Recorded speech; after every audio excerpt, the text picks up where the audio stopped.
Consta certinho, tá? A gente está bem conectado. Gurizada, só então, começando a nossa aula, a partir de uma retomada lá do final da aula passada, tá?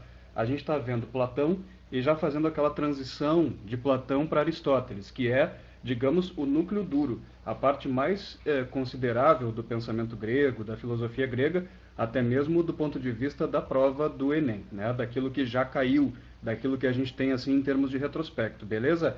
Então, para localizar vocês, tá? No material que vocês têm, a gente está entre a página 3 e a página 4 aqui do nosso livro. E ali na página 4, a gente tem essa imagem que é muito significativa, que é a imagem de uma pintura lá do Renascimento, chamada Escola de Atenas, né? Lá do Rafael Sanzio. Então, a gente depois vai falar bastante sobre ela, porque já foi uma imagem muito batida, né? Uma imagem que já caiu bastante na prova, e aí a gente precisa ter um pouquinho de atenção, porque entre as competências de vocês está justamente essa capacidade de fazer análise assim de imagens e tudo, né? Bom, a gente estava terminando de ver Platão e ficou uma coisa pendente para hoje, né? Que é muito importante que a gente veja, que é a famosa alegoria da caverna de Platão. Para a gente meditar um pouco sobre isso, né? Falar um pouco sobre esse texto que provavelmente é o texto mais famoso assim da história da filosofia, tá? É o texto mais conhecido. A gente tem que lembrar então que Platão escreveu sua obra na forma de diálogos, quase toda a sua obra foi escrita assim, e em quase todos esses diálogos Sócrates é o personagem central, é o personagem principal. E no caso da República também, né? Também isso vai acontecer. Então, gurizada, a República é um diálogo sobre justiça. Eu tinha comentado com vocês. O tema principal, Sócrates aparece como personagem de Platão perguntando aos seus interlocutores o que é a justiça. E aí, num dado momento do diálogo, vai aparecer a maiêutica, né? Vai aparecer o parto de ideias, e aí vai surgir um conceito mais elaborado do que é justiça, e a segunda parte do diálogo é que os interlocutores começam a imaginar uma cidade, uma sociedade perfeita e ideal, a partir desse conceito de justiça que foi parido, né? Que foi construído ali no diálogo. Então, a República, gurizada, não é uma obra assim sobre uma cidade perfeita, sobre uma sociedade ideal. Ela é um diálogo sobre justiça e a partir desse conceito de justiça é que se concebe então uma cidade, uma sociedade calcada nele, né? Baseada nele, construída sobre ele, certo? Então, isso é bem importante para a gente definir aqui. E dentro dessa obra República é que a gente tem o livro 7, ou capítulo 7, é a mesma coisa, tá? Nessas obras clássicas, às vezes os capítulos são chamados de livros, e aí no capítulo 7 a gente tem a famosa alegoria da caverna. A alegoria da caverna tem uma importância vital para nós aqui, né? Do ponto de vista da interpretação de muitos e muitos fenômenos que a filosofia vai abordar, né? Porque é um texto muito multifacetado, né? Que serve para a política, que serve para o direito, que serve para a pedagogia, que serve para uma série de coisas, para a ética, etc, etc, etc, né? Bom, primeira coisa que eu queria dizer para vocês, gurizada, é que a alegoria da caverna é alegoria mesmo, não é mito da caverna, como lamentavelmente a gente vê por aí às vezes, tá? Eu já vi muito material em que está escrito o mito da caverna de Platão. Não é mito, né? Eu já vi até questão de vestibular trazendo essa nomenclatura. Ah, segundo o mito da caverna. Gurizada, isso é um erro de tradução. E é uma falha conceitual que nós temos cronicamente num país como muitas vezes, né, o problema do Brasil, o problema cultural nosso é a falta de um vocabulário mais aprimorado. Então, a luta da gente que estuda, que trabalha e que ensina humanidades é justamente o aprimoramento de vocabulário, principalmente vocabulário conceitual. Gente, nós vimos lá na primeira aula, ainda presencialmente, né, antes de começar a quarentena, que mito é uma forma de conhecimento que tem características próprias, como o sobrenatural presente, né? O fantástico, é uma forma de conhecimento até mais velha do que a filosofia, né? E que todo mito é uma narrativa de origem, né? Que busca explicar as origens do mundo, da natureza, do ser humano, etc, etc, etc. Tá, beleza, maravilha. Platão é um filósofo. Então, justamente a filosofia fez uma espécie de ruptura com o mito. Então, Platão não está escrevendo um mito, ele está escrevendo uma alegoria. É outro gênero de narrativa, é outra coisa. Então, o que é uma alegoria? É uma representação metaforizada do real. E é por aí que vocês têm que pensar. Então, anotem A alegoria é uma representação da realidade, né? Metaforizada, é claro, né? É claro que entram elementos ali literários e tudo, beleza. Lá no carnaval, por exemplo, a gente tem o carro alegórico. Então vocês estão vendo ali o desfile do carnaval e o carro é alegórico porque cada carro tem um tema, ele representa alguma coisa da realidade, né? Então a gente tem que prestar um pouco de atenção nisso. Então quando Platão escreve a alegoria da caverna, ele está tentando fazer o retrato da realidade. Qual realidade? A condição humana. A alegoria da caverna de Platão é um retrato da condição humana, da ignorância humana e da necessidade de o ser humano romper com essa ignorância e ir em direção ao verdadeiro conhecimento, certo? Então, a gente já começa por aí. Então, a alegoria da caverna basicamente é uma representação metaforizada da condição humana, da própria limitação humana em termos de conhecimento. Gente, uma coisa fundamental, vamos lembrar da narrativa, tá? Vamos nela. Platão fala de uma caverna, de prisioneiros que estão ali dentro e que viveram a vida toda ali dentro, já nasceram ali, acorrentados e voltados para uma parede ao fundo da caverna. Acho que todo mundo já viu essa história, né? Já ouviu, já teve algum contato com ela. E aí, nessa parede ao fundo da caverna, que é o único lugar para o qual os prisioneiros podem olhar assim o tempo todo, eles ficam enxergando sombras ali daquilo que passa lá fora. Então passa um homem lá fora, a sombra se projeta ali na parede ao fundo da caverna e esses prisioneiros pensam que a sombra do homem é o próprio homem. Eles nunca viram o homem verdadeiro, então eles viram só a sombra do homem a vida toda. Eles pensam que a sombra do homem é o próprio homem. Então daqui a pouco passa um cavalo lá fora e eles veem apenas a sombra do cavalo projetada aqui na parede ao fundo da caverna. E aí eles pensam que a sombra do cavalo é o próprio cavalo, porque eles também nunca viram o cavalo verdadeiro, né? Então, essa é a condição. E eles acham que tudo isso é muito normal. Mas tem um deles, um dentre eles, que é mais inquieto, que é diferente dos demais. E esse indivíduo vai, num determinado momento, romper as correntes. Ele vai quebrar essas correntes que o prendem ali e vai sair de dentro da caverna, vai até o lado de fora, né? E num primeiro momento, ele vai ficar extremamente ofuscado com a luz, e depois, quando a vista dele for acostumando com essa claridade lá fora, ele vai começar a enxergar as coisas de uma maneira mais clara, mais esteira, e aí vai se dar conta de que a vida inteira ele viu as sombras daquelas coisas, pensando nas coisas. Tá claro isso para vocês? Esse indivíduo diferente é um indivíduo que se liberta, é o filósofo, né? Então, essa força que levou ele a quebrar as correntes, a conseguir se libertar, essa força que ele tinha, que o tornava diferente dos demais, é um amor, que é o amor pelo saber, né? Então, a filosofia, como amor, como vontade de conhecimento, é que leva esse indivíduo a romper com essas amarras e conseguir sair dali. Então, ele se espanta com aquilo. Poxa, eu estou vendo as verdadeiras coisas agora. E daqui a pouco ele se lembra dos demais que ficaram lá dentro. E o que ele faz? Ele volta para dentro da caverna, e quando ele volta para dentro da caverna contando o que viu lá fora, ninguém acredita nele. Até porque quando ele volta para dentro da caverna, gurizada, ele já não consegue enxergar dentro da caverna, né? Olha só, a metáfora do Platão é bem interessante. Quando ele sai da caverna para o lado de fora, ele custa a se adaptar à sua visão, porque ele está acostumado com a penumbra, né? Com a ausência da claridade. Depois o olho dele acostuma. Agora, isso acontece com a gente também, né? Agora, a gente está num ambiente bem claro, e quando a gente entra num ambiente mais escuro, assim, de imediato, leva um tempo para a gente conseguir adaptar a nossa visão para aquele ambiente mais escuro. Então, esse indivíduo que volta lá de fora da caverna, ele entra na caverna tropeçando nas coisas, ele já não enxerga muito bem as sombras lá no fundo, como os outros estão vendo, e aí os outros pensam que o lado de fora é ruim, porque ele voltou cego lá de fora, né? Então, vamos começar a interpretar a partir daqui. Esse indivíduo que sai, então, é o filósofo, né? Então, como ele volta de uma maneira que é estranha para os demais, ele vai ser ridicularizado pelos demais, que ele está tentando libertar também dali de dentro, e ele pode acabar até sendo morto por eles. Bom, gente, a gente ir de uma maneira um pouco mais rápida, né? Não preciso dizer para vocês que, com isso, Platão está contando a história de Sócrates, né? Do próprio Sócrates. Ele é um indivíduo que viu as verdadeiras coisas, tentou libertar os demais e acabou sendo ridicularizado e morto. Ele volta lá de fora com a visão dele meio incapacitada para voltar a enxergar no escuro.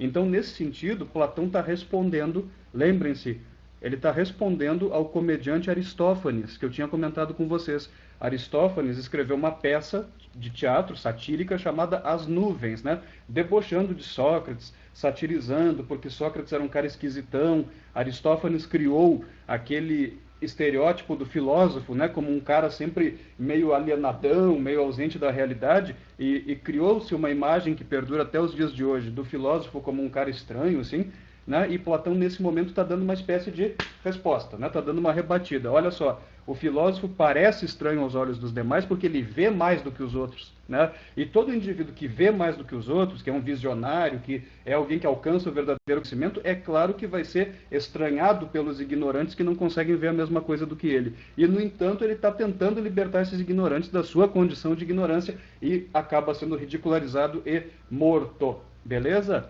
Bom, então essa é a alegoria da caverna. Gente, interpretar mais um pouquinho, tá? Eu tinha até comentado com vocês antes, né, um pouquinho. O lado de dentro da caverna é o corpo. A caverna que Platão fala é uma espécie de metáfora do corpo. Vocês lembram que para ele o conhecimento dos sentidos não é conhecimento verdadeiro, é apenas opinião, é apenas doxa? A gente tratou disso na semana anterior. Então, as sombras, a caverna é o corpo e as sombras projetadas na parede da caverna são as impressões sensoriais, são os dados que a gente apreende pelos sentidos, né? Não são verdadeiros.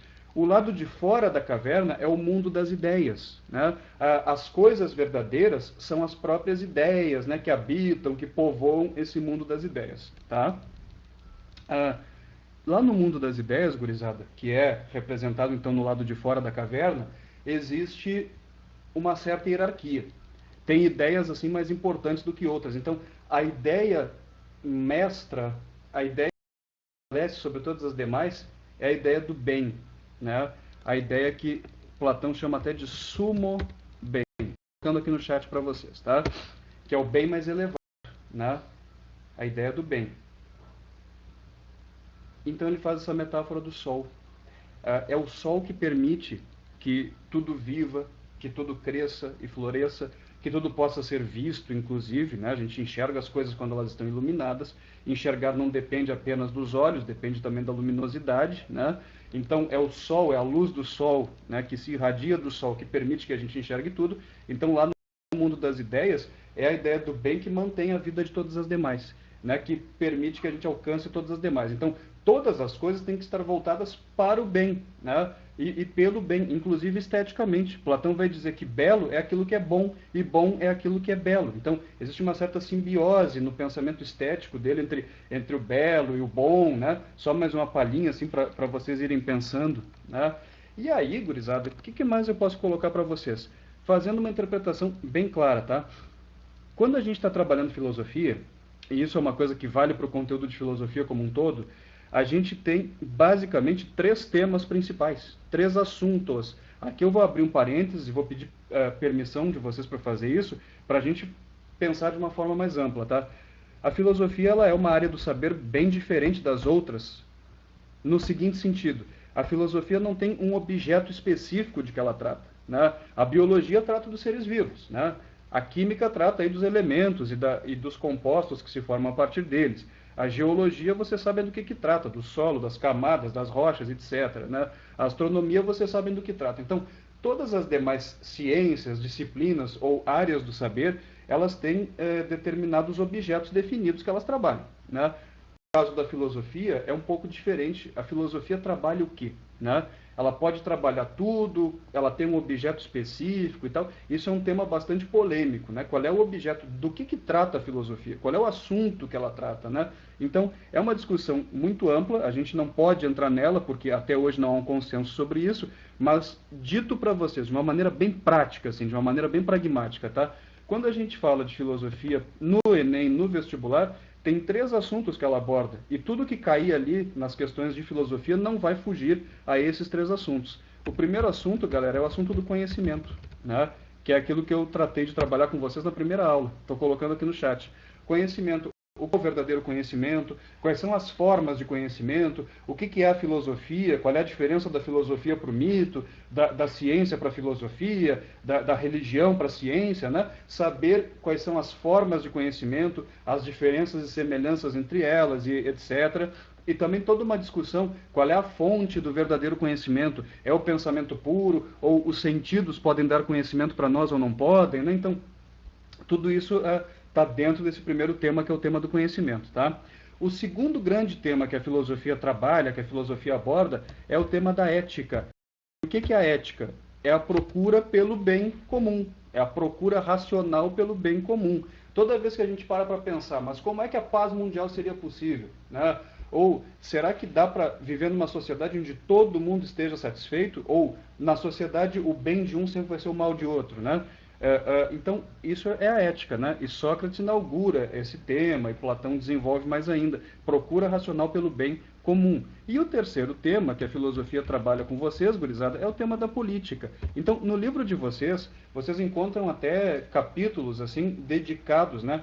Tem 3 capítulos especiais no livro de vocês, cada um dedicado a um desses temas, né? Que vocês têm que dar uma olhadinha depois, tá? Então, conhecimento, ética e política. Do que trata a filosofia política? Das relações entre os indivíduos, do poder, do fenômeno do poder, como é que ele surge, como é que um indivíduo manda no outro, como é que um grupo consegue se sobrepor a outro grupo, como é que o poder pode ser alcançado, como é que ele pode ser mantido, e etc, etc. A gente vive em sociedade e em relações basicamente conflituosas. A gente tem que estar todo momento assim equilibrando nossa vida em relação à vida dos demais. Então, a filosofia política vai tratar disso. Pois bem, por que é que eu estou falando dessas coisas agora para vocês? Agora vocês fazem a conexão, tá, gente?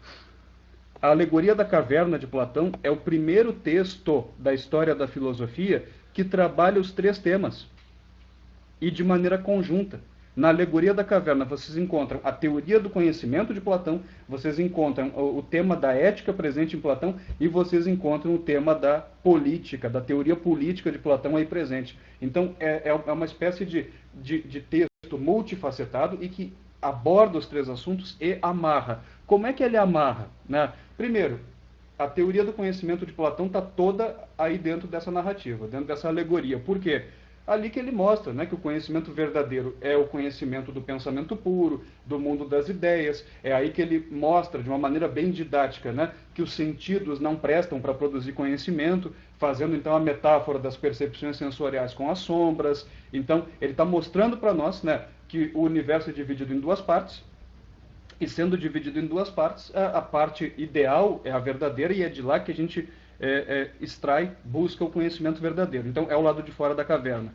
O tema da ética também está presente, gurizada. Por quê? E aí a gente já faz uma passagem do conhecimento para a ética. Amarrem os 2 temas dentro da narrativa. Façam isso, tá?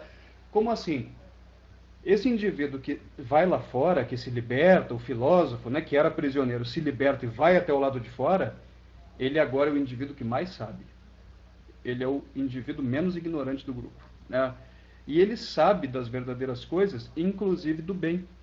Ele é o único que sabe o que é o bem de verdade, né? Porque ele foi lá fora, inclusive ficou ofuscado pela luz, pela clareza solar que a ideia do bem lançou sobre os olhos dele, né? Então, sendo ele o indivíduo que tem o maior conhecimento, ele também será o mais ético, porque ao ter o maior conhecimento, ele também conhece a ideia do bem, ele sabe o que é o bem, ele é o único que sabe o que é o bem comum.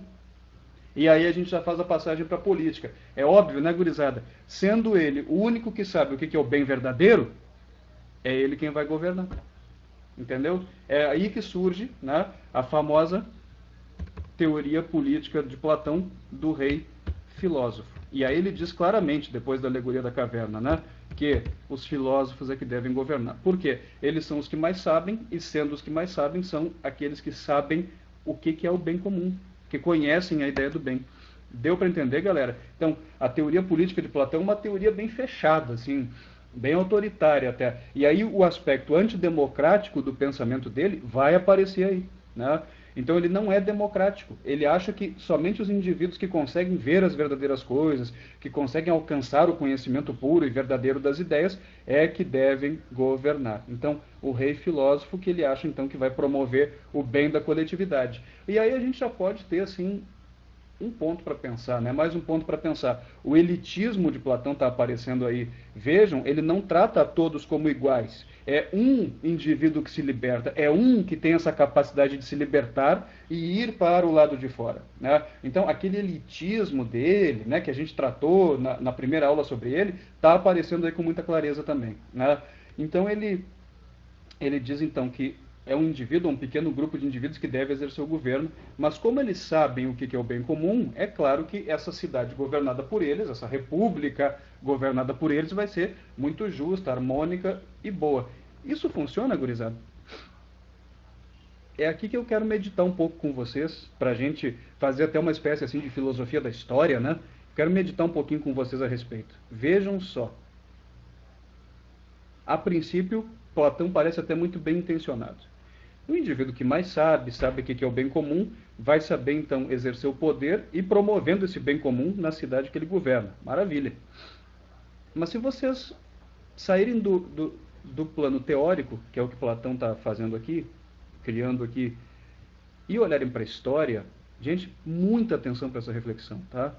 Vocês vão ver que as ditaduras mais cruéis, olhando para a história, para os acontecimentos históricos concretos que a gente conhece, vocês vão perceber que as ditaduras mais cruéis, que terminaram em genocídios, que terminaram em grandes guerras até, elas não foram feitas por pessoas aparentemente cruéis.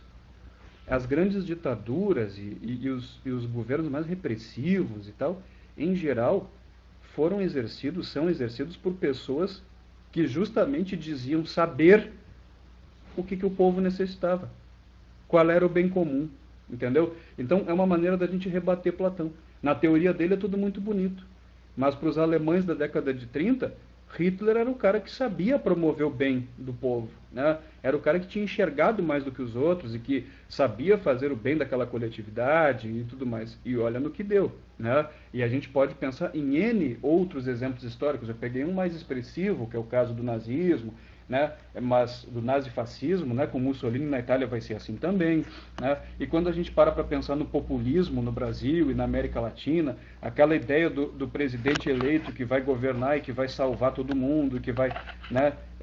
Aquela coisa messiânica que a gente tem na política brasileira, que a gente já teve com o Collor, que a gente já teve com o Lula, que a gente tem com o Bolsonaro, essa coisa de centralizar no indivíduo a solução para os problemas e sofrimentos de todo mundo, né, é geralmente algo que não resulta tão bem assim, né? Então é um contraponto que a gente pode fazer para Platão no sentido de, né, de defender até a democracia, né, de quebrar um pouco com o antidemocratismo que ele faz. Embora as críticas que ele faça à democracia até possam ser um pouquinho úteis para a gente hoje a aperfeiçoar a própria democracia, tá? Gurizada, eu vou abrir um espaço para vocês aqui, um minutinho, tá? Se alguém quiser falar aí ou colocar aqui no chat, se vocês ficaram com alguma dúvida a respeito de Platão, tá? Eu quis voltar a ele e trabalhar a alegoria da caverna de uma maneira aqui mais detalhada, né? Porque não só é uma coisa que certamente cai na prova, como também se relaciona, dialoga com vários outros temas que são bem importantes para vocês. Tá? Então vamos ver se alguém tem alguma dúvida, algum comentário a respeito.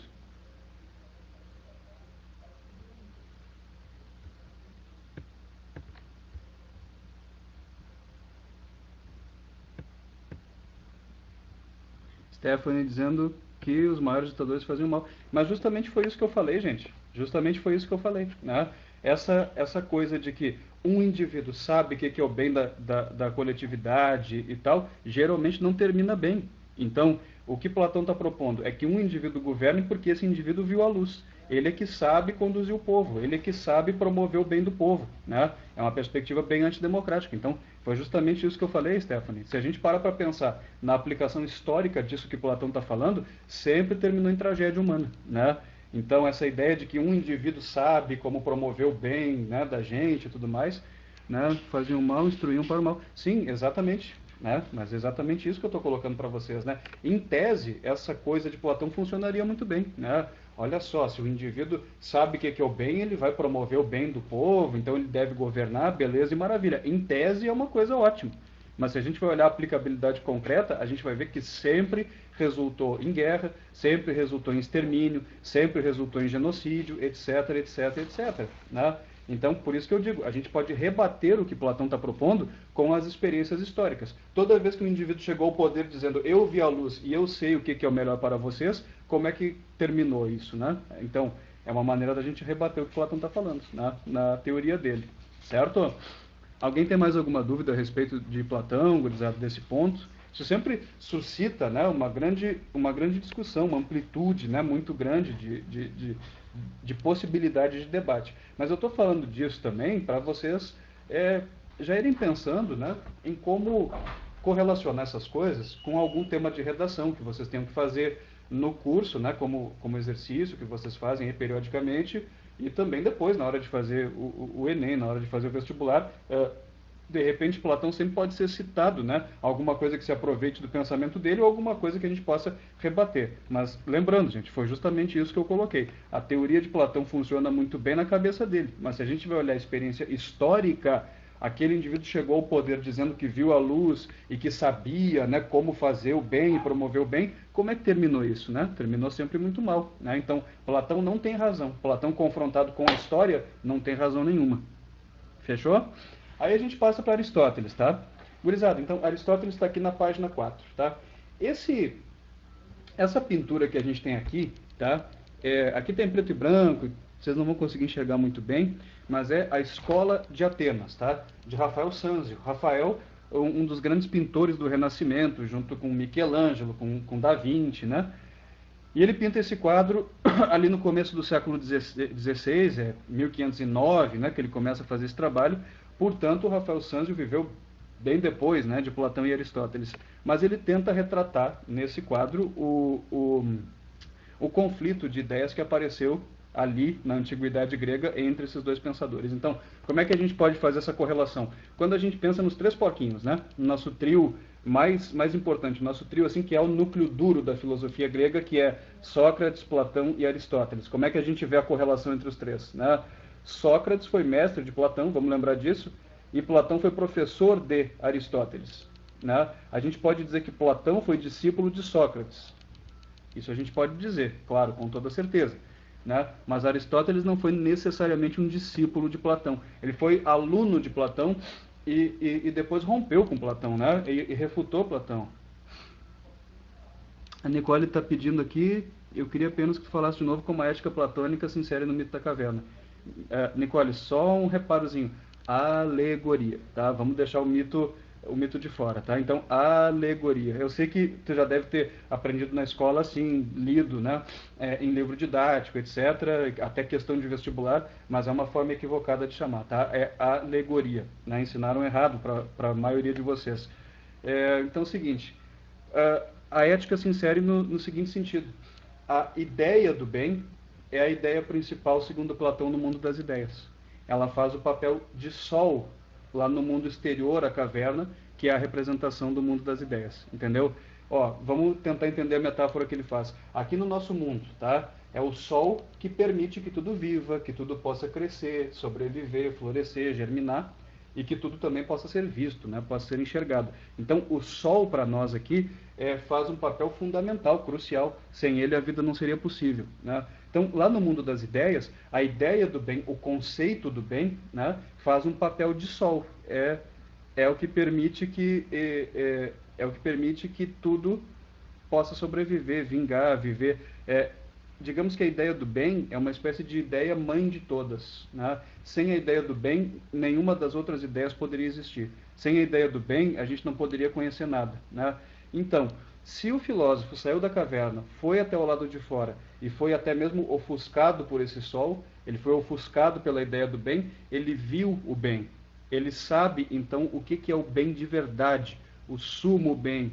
Então, quando ele voltar para dentro, ele vai ter condições de promover o bem dos outros, porque ele é o único que sabe o que é o bem verdadeiro. E isso até, a gente poderia complementar, é uma resposta aos sofistas, né? Porque os sofistas diziam que cada um tem que tratar do seu próprio bem, dos seus interesses particulares. E, tal como Sócrates, Platão também está contra os sofistas e está dizendo o seguinte, é preciso procurar o bem geral, é preciso procurar o bem comum. Inclusive porque o bem comum é a ideia mais elevada, principal, mais importante lá no mundo das ideias. Beleza? Então, esse indivíduo que foi lá fora, viu o que é o bem, aprendeu o que é o bem, E por isso mesmo, quando ele volta, é ele quem deve governar. Ninguém melhor para governar do que aquele que sabe o que é o bem verdadeiro. Certo? Nicole, se não ficou claro para ti, pergunta de novo, né? Que aí a gente vai tirando essas dúvidas, tá?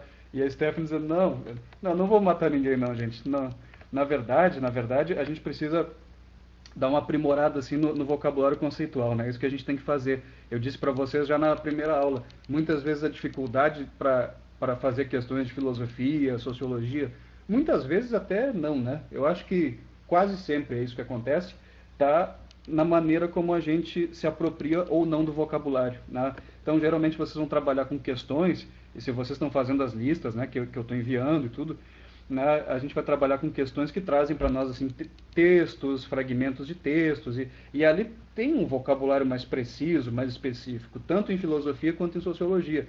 E é preciso que a gente mergulhe um pouco mais na compreensão, né, desses conceitos para poder entender uma série de outras coisas, certo? Então, e não é culpa de vocês, repito, né? Vocês aprendem às vezes a vida inteira na escola, o mito da caverna, o mito, mas a gente tem que precisar, é uma alegoria. Mito e alegoria são dois tipos de narrativa bem distintos, né? Bem distintos, certo? Então, vamos lá, vamos lá. Gurizada, tem uma certa demora às vezes para chegar aqui para mim as mensagens no chat, tá? Mas assim, quando vocês tiverem alguma dúvida, algum comentário, alguma coisa, vocês me peçam aqui, tá? Stephanie, queria te fazer uma pergunta também. Ficou claro para ti o ponto, né? Justamente fazer uma crítica a Platão, pegar as experiências históricas que se aproximaram disso que ele estava propondo e mostrar que ele estava equivocado, né? E mostrar que essa ideia de que um indivíduo pode conhecer tudo e promover o bem das coletividades e ele que deve governar de maneira até bem autoritária, porque a República de Platão não passa de uma ditadura, né? Não é nada democrática, inclusive, né? Quando a gente vê uma aplicação histórica disso, ou alguma coisa aproximada, né, em relação a isso, a gente percebe que isso sempre causou, de fato, muito mal, né? Então esse é o ponto. Uma coisa é a teoria de Platão, outra coisa é a experiência histórica, humana, política, né, assim concreta, e as duas coisas não fecham, né? Dá errado. É aquele projeto que tu faz quando vai colocar em prática, assim, dá completamente errado, né? Bom, mas aqui, Aristóteles, então, gurizada, voltando a essa pintura, depois vocês podem pegar, dar um Google aí e colocar a Escola de Atenas, né? Escola de Atenas, Rafael Sanzio, então, século XVI, né? Então, o Rafael Sanzio, já ali no Renascimento, tentou reproduzir o ambiente da Academia de Platão, né? E bem ao centro da pintura aparecem Platão e Aristóteles. Então, essa imagem é muito significativa. Aparece mais velho. Gente, o que já caiu de questão no Enem trazendo essa imagem não é brincadeira. Peguem as provas anteriores e vocês vão ver, né? Platão está ali mais velho, com uma barba branca, longa, apontando para cima, e Aristóteles bem ao lado dele, mais jovem do que ele, apontando assim para baixo, né? E isso diz muito, né, de um conflito que a gente pode sintetizar da seguinte maneira. Vou colocar aqui no chat para vocês, tá? Quando a gente fala de Platão, né, a principal palavra que define o pensamento dele é idealismo, né? Vocês lembram disso, né? A gente coloca aqui numa perspectiva de oposição versus, né, Aristóteles. Qual é o oposto de idealismo, gurizada? É realismo, né? Então é o realismo aristotélico versus o idealismo platônico, beleza? Então é isso que a gente tem que lembrar aqui, né? Platão aponta para cima dizendo que o conhecimento verdadeiro está fora desse mundo, que a gente vai compreender tudo se desligando desse mundo concreto, né? Aristóteles aponta para baixo dizendo exatamente o contrário. Exatamente o contrário. A gente vai entender o mundo olhando para esse mundo aqui, né? Então, dito de uma maneira bem simplificada, para Platão, os sentidos não podem dar conhecimento. Para Aristóteles, podem, né? E aí eu queria que vocês anotassem uma frasezinha aí, se vocês quisessem, que eu acho que ajuda muito. Na verdade, uma espécie de metáfora que eu estou fazendo, tá? Depois eu explico. Mas anotem aí, se vocês têm papel e lápis na mão, ou anotem em algum lugar, tá? Gente, enquanto Platão é um matemático, Aristóteles é um biólogo. Entendeu?